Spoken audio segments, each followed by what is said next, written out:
నటి మోడల్ పూనం పాండే కన్నుమూశారు. ఆమె గత కొన్ని రోజులుగా గర్భాశయ క్యాన్సర్ తో బాధపడుతున్నారు.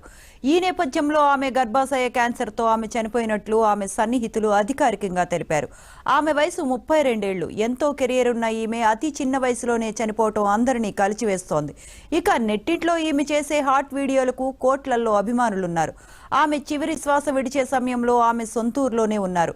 పూనం చనిపోయినట్లు ఆమె అధికారిక ఇన్స్టాగ్రామ్ లో పోస్ట్ చేయడంతో అందరికీ తెలిసింది.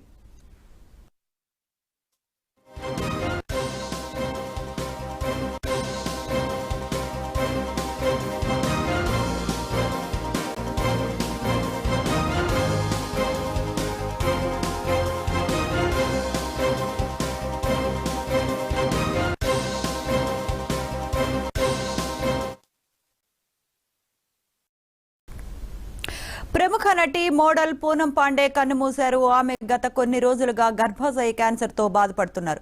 ఇదే అంశానికి సంబంధించిన అప్డేట్స్ మా మహామాక్స్ కరెస్పాండెంట్ ఓం ప్రకాష్ గారు అందిస్తారు. ఓం ప్రకాష్ గారు. స్రవంతి, కొందరి జీవితాలు ఎంత వివాదాస్పదంగా జరుగుతాయో అంతే వివాదాస్పదంగా ముగుస్తాయి అని చెప్పడానికి పూనం పాండేనే ఒక ఉదాహరణ అనుకోవాల్సి ఉంటుంది. ఎందుకంటే ఆవిడికి నిండా 32 సంవత్సరాలు కూడా లేవు.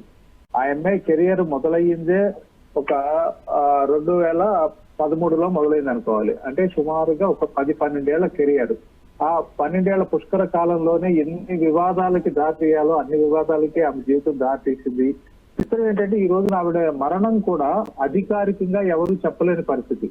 ఆమె ట్విట్టర్ లో, సోషల్ మీడియాలో కొందరు ఆవిడ సన్నిహితులు తను ఈ రోజు తెల్లవారుజామున లేకపోతే నిన్న రాత్రి క్యాన్సర్ కారణంగా కన్ను మూసింది అనేటువంటి విషయాన్ని పెట్టారు.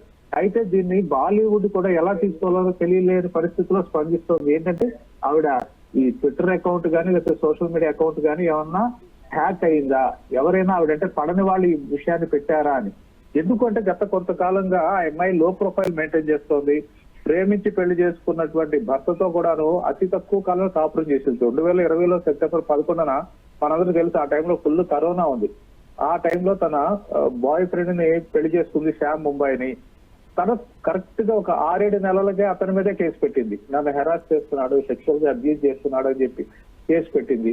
ఆ అమ్మాయి జీవితం చూసుకుంటే మనకి చాలా విచిత్రంగా అనిపిస్తుంది. ఎందుకంటే ఒక పేరు తెచ్చుకోవాలని లేకపోతే ఆ రకమైనటువంటి పాపులాట్ కనిపిస్తుంది తప్పితే నటిగా ఒక గుర్తింపు తెచ్చుకోవాలి, ఒక సరైన మార్గంలో వెళ్ళాలి, అందరి అభిమానాన్ని సంపాదించుకోవాలనేటువంటిది ఏ కోసైనా మనకు కనిపిస్తుంది.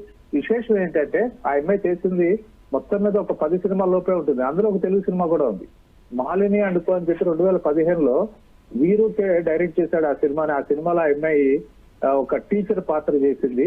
అలాగే మనకి బాగా చెప్పుకోవాల్సింది అంటే మనీషా ఫిలిమ్స్ అని చెప్పేసి ఎస్వి కృష్ణారెడ్డి, అచ్చిరెడ్డితో కలిసి కిషోర్ రాఠీ అన్న ఆయన కంటిన్యూగా చాలా సినిమాలు ఇచ్చారు, సూపర్ హిట్ సినిమాలు. ఆయన కూడా దానికి వన్ ఆఫ్ ద ప్రొడ్యూసర్. వీరుకే ఎస్వి కృష్ణారెడ్డి దగ్గర దర్శకత్వ శాఖలో కో డైరెక్టర్ గా పనిచేశారు.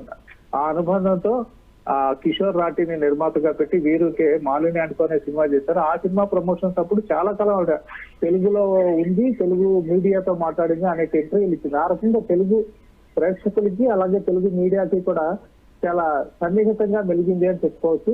ఏదేమైనా కానీ అతి తక్కువ టైంలో అంటే ఒక 12 ఏళ్లలో ఒక 7-8 సినిమాలు